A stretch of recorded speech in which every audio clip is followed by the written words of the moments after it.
Hey everyone, this is Tushar from English Wise. Today we will have a look at the IELTS examinations sections. We will go through listening section, reading section, writing section, and speaking section, both for academic and for general section. For your IELTS examination, you can appear for that in two different methods. You can appear for a computer delivered IELTS or a paper delivered IELTS. On your exam day, your listening, writing, and reading section are scheduled together. Your speaking section is scheduled as a face-to-face appointment with the examiner. The results for computer-based and paper-based IELTS come in two different ways. For computer-based examinations, the results are usually available much faster, and for paper-based examination, it may take at least 1 to 2 working weeks for you. Depending on which section you are going to appear for, you have to choose your examination method before you book the exam. So you can either go for a computer delivered IELTS or you can go for paper delivered IELTS. The benefit in both the cases depend entirely on what you look like. If you're going for the computer-based IELTS, your exam question paper is entirely on a computer screen for you, which means the writing section has to be submitted in a typing format. So if you are quick with your typing, you can appear for the computer delivered IELTS. If you are not so quick with your typing, I'd recommend going for the paper-based IELTS. Similarly, for listening and reading section as well, you have computer delivered IELTS, wherein your question papers and your answer papers are both on the computer screen. Diving more in deep for your listening section, you have academic and general. For listening section, both of these examinations will be the same, which means the question paper that you get for your listening academic exam and general exam will be the same question paper. Your first section almost always is the listening section in the exam. The next section for you is reading, which we'll have a look at momentarily in a different class. Then you have your writing section, which is usually the end of your exam. The speaking section can be scheduled either before or after your exam, depending on your availability. Depending on how well you're doing in your exam for IELTS, you are given a band score from 0 to 9. 9 being the expert user for IELTS examination, 7 being good, and 6 being competent, taking it to 0, which does not mean that you appeared for the test. Now, for listening section, you have 4 parts of the question paper. Each part in the listening section will be divided into 10 questions, and there are total 40 questions for your exam. For listening section, parts 1, 2, and 3 would be given to you in 2 different ways. You'll have questions 1 through 5 and a small pause in between, and then questions 6 through 10 for each part. They are numbered from 1 to 40. Part 1 and 2 are usually based on social contexts for you. Part 3 and 4 are based on academic scenarios. For your listening section, you have to listen to an audio which will guide you through the examination. The audio will pause for you when you have to prepare your answers and write them in your answer paper, and will give you time to read the questions before they start. Now, in your listening section, the examination audio always goes in the order of the questions that you hear. Remember, the recording for you is only going to be played once, which means you do not control whether you play or pause the recording in the exam. So make sure you've got a pencil or a pen handy so that you're able to write down your notes into the rough paper that they provide for you. If you're appearing for the paper-based exam or the computer-based exam, spellings are still important for you. So you need to make sure that you're checking your grammar and your spellings.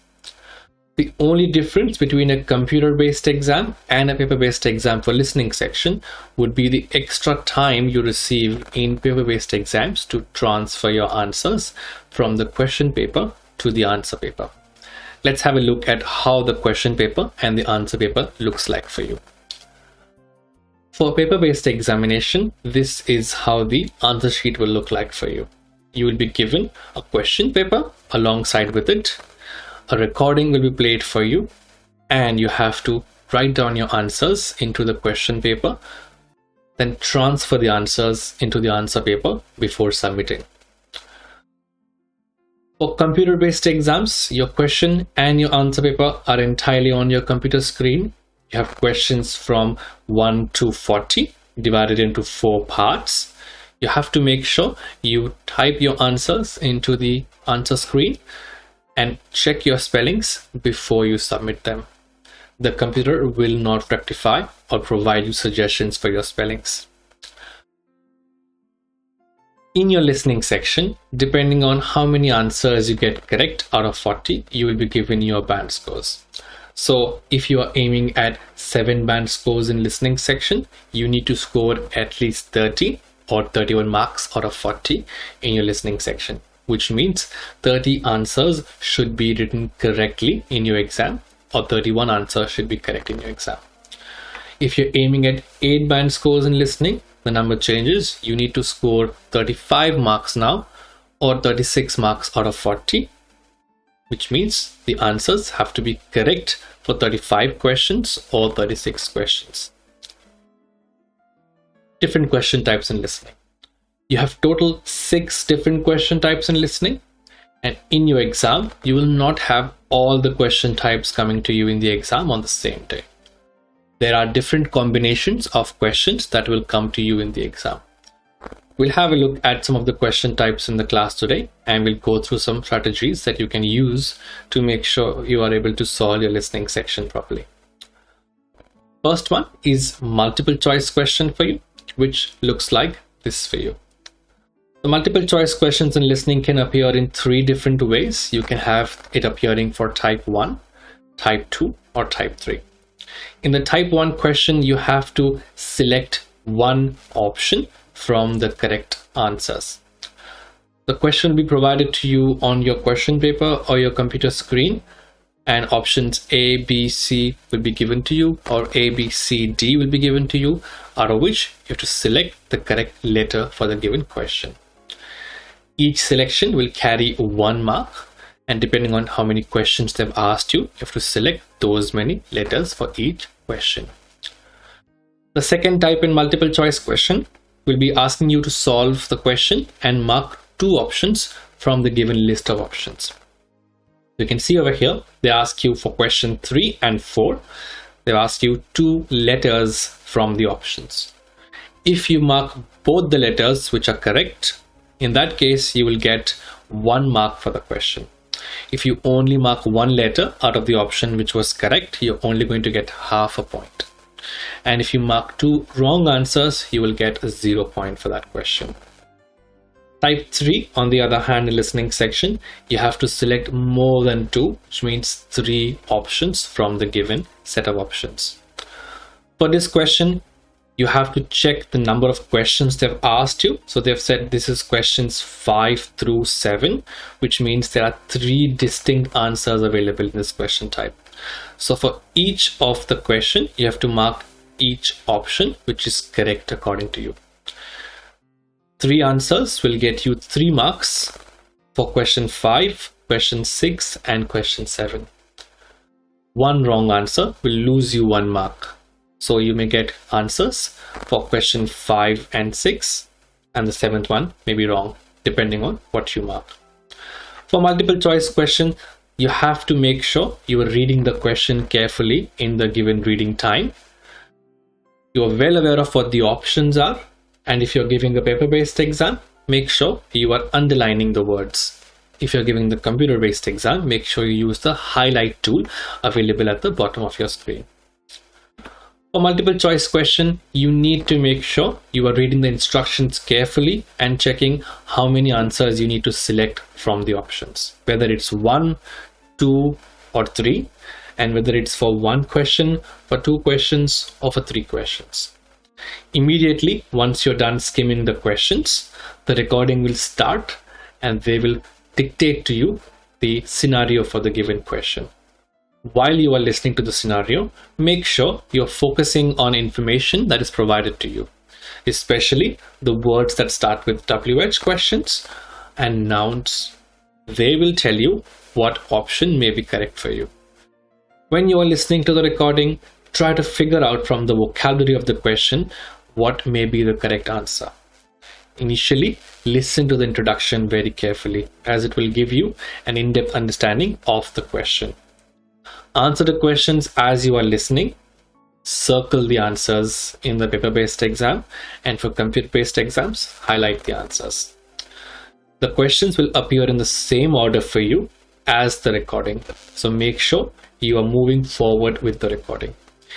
If you missed any answer while you are listening to the recording does not repeat for you, which means you have to make sure that you're marking your answers as you go along. If you missed a question, make sure to move forward to the next question so that you don't miss the next answer. And finally, make sure you don't leave any questions unanswered in listening section for multiple choice question. The next question type for you in listening section is short answer questions. Your short answer questions can appear to you in two different formats. It can be when you have to write one answer for one question, or it may be you are given a common question for more than one answers. For short answer question, you have to provide your answers within the given word count. So the question instructions tell you here, write no more than 3 words and or a number for your answer. Which means in your answer, you can write down your response within 1 word, 2 word or 3 words, accompanied by a number or only a number. Similarly, for type 2 in short answer questions, you have to see how many words they've asked you for the answers. So again, they've said write no more than 3 words for each answer for the given example. So make sure your answer is written in 1 word, 2 word or 3 word. Fair warning, if your answer is more than 3 words, that may not be the answer for the given question. While you're preparing your answer, make sure you're spelling the words correctly as well. For short answer questions, what strategies to follow? Make sure you skim the questions before the recording is started. As you are listening to the recording, make sure you understand what question has been asked to you. Look out for question keywords like who and where and what the action is doing. Listen for specific things, places or people. Go back to the question and see which part of the recording you are listening to. Make sure you are writing a complete answer for the given question. Hey Richie, cut this part out and please start the strategy again. How to do short answer questions. For short answer questions, you need to make sure you read the instructions on the given question carefully and see whether it's a type 1 or a type 2 question. Skim the questions when the recording time is given to you. During this time, make sure you underline your keywords as well. Try to work out what you're going to hear. Decide what you need to look out for questions. Look for words like what and where indicating people or specific things. Listen to the introduction carefully when the recording is played for you. Answer the questions as you listen. Make sure that you are answering the questions one after another, as in this section as well, your answers will be in a sequential format. If you're not sure of the answer, make notes on your question paper or quickly take down the keyword that you think would be important from the question. But remember, if you don't know the meaning of the words in the question, look at the other questions. They might have some associated vocabulary which will help you to guess the meaning of the words. If the instructions has told you that the answer is no more than 3 words, your answer can be in a single word, they could be 2 words, they could be 3 words. They cannot be 4 words or more. If you think you need more than 3 words, your answer is probably incorrect. Another note while you're writing down your answers, the answers do not require a hyphenated word. For example, non-smoker cannot be your answer. The answers also don't require contraction words. So words such as they've, we've, I've, I'll cannot be your answer. If the answer requires you to write down a number, you can write the number as a numeral. Or you can use a word. If it's a single digit number, you can use numbers or words. If it's more than one digit, it's probably better to use numbers for your answer. In some cases, you can also use a combination of a number and a word. For example, 6 million, you can write down 6 in numbers and million in words. So, next question type for you in listening section is sentence completion question. For a sentence completion question, you have to prepare and write down your sentence in the remaining words that are required for it. The question instructions tell you to complete the sentences using no more than 3 words for each answer. In this case, you have to complete the sentence from the recording. For the sentence, you will be given that recording entirely for a paragraph. The sentence may be present anywhere in the paragraph. Again, the recording for the sentence is in a sequential format. The words given in the question may not necessarily be the same words in the recording, which means the sentences on your question paper can be paraphrased from the recording. So for that, make sure you understand what the recording is making clear to you and then try to mark your answers. Strategies for this one. How to do sentence completion question? Make sure you read the instructions carefully before the recording is started. This time, try to work out the keywords in the given sentence. A synonym or a similar word may be heard in the recording. So decide what you will need to listen for. Focus on the topic and think about some words and grammatical forms that can be used to express what's given in the question. Listen to the introduction carefully. Answer the question as you listen. The questions will be in the same order. For a sentence completion question, it is important that you mark your answers in a grammatically correct format, which means if your sentence requires singular words, the answer has to be in a singular format. If the answer requires plural words, the answer has to be in a plural format, including the S or ES. If you mistakenly write down wrong spellings, you will not get a mark for that question, as sentence completion requires you to write down your answers into the answer paper or type your answers into the answer paper.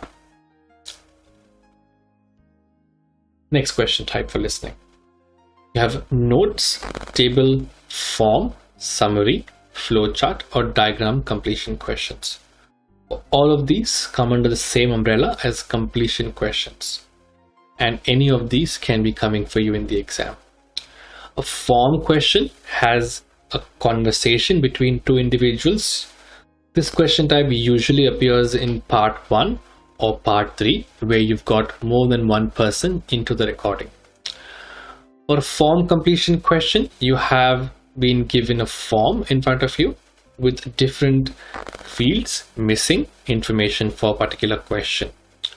You have to fill out the form based on the recording. Again, the answers would be present in a sequential format. A note completion question would look something like this, where you have to complete the given note, which may be of certain information. Again, you have to read instructions carefully and see what's missing in the note and accordingly fill out that information as mentioned in the audio. For table completion question, you may be given a table with rows and columns, and data can be missing either in rows or columns. You have to make sure you provide information accordingly into the given categories. For a flowchart given question, you have to make sure that you understand the series of steps provided in the flowchart.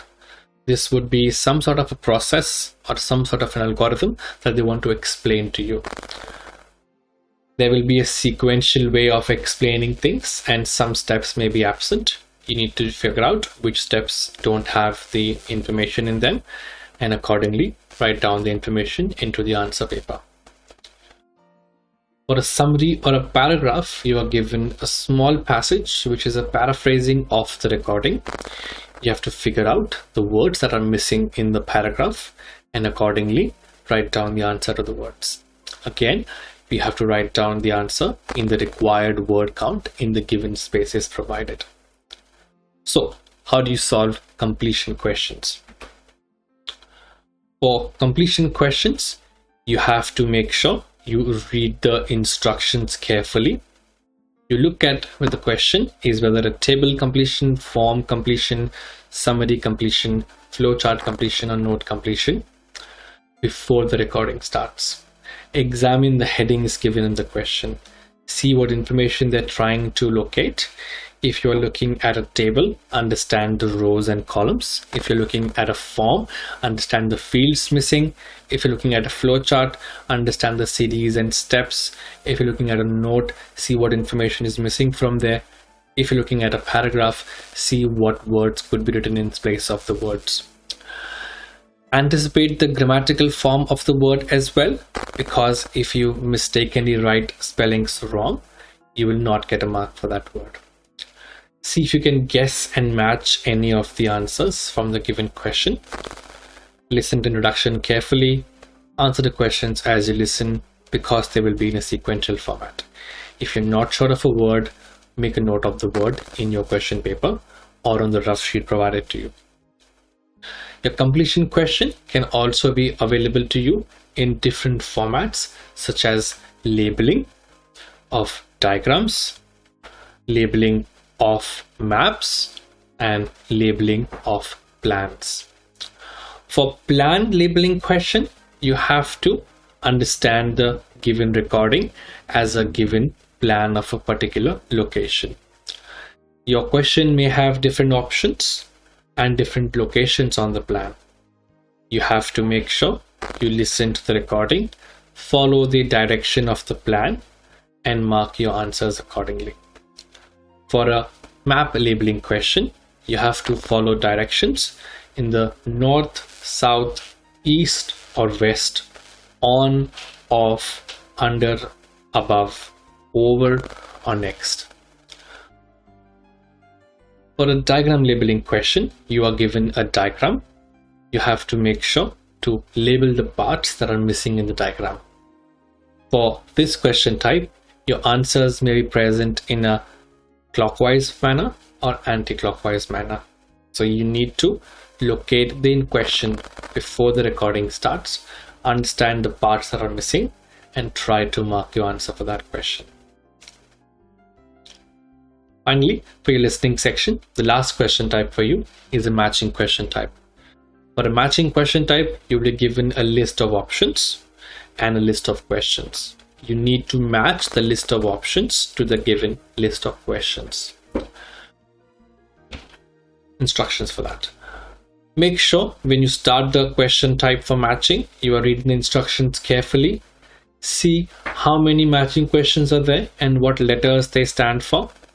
Read the opinions or options in the matching section column given to you. Read the statements and phrases for the given question and make yourselves familiar with those questions. When the recording is being played for you, you have to match the correct option to the correct question. You may hear all the questions being spoken, but you will not hear all the options being spoken, which means sometimes some options may not be used for the question. Underline the keywords in the question and try to match them with the recording as the question goes along. Listen out for the words that you are listening in the question and see which options can be used as your answer for the questions. Make sure you don't leave any question without a letter. And in a matching question, you can use one option more than once. So, for your listening section, for matching question type, you have to make sure you're marking answers for each given question from the given letters. If there are more letters on the question, you will not use that letter in the answer.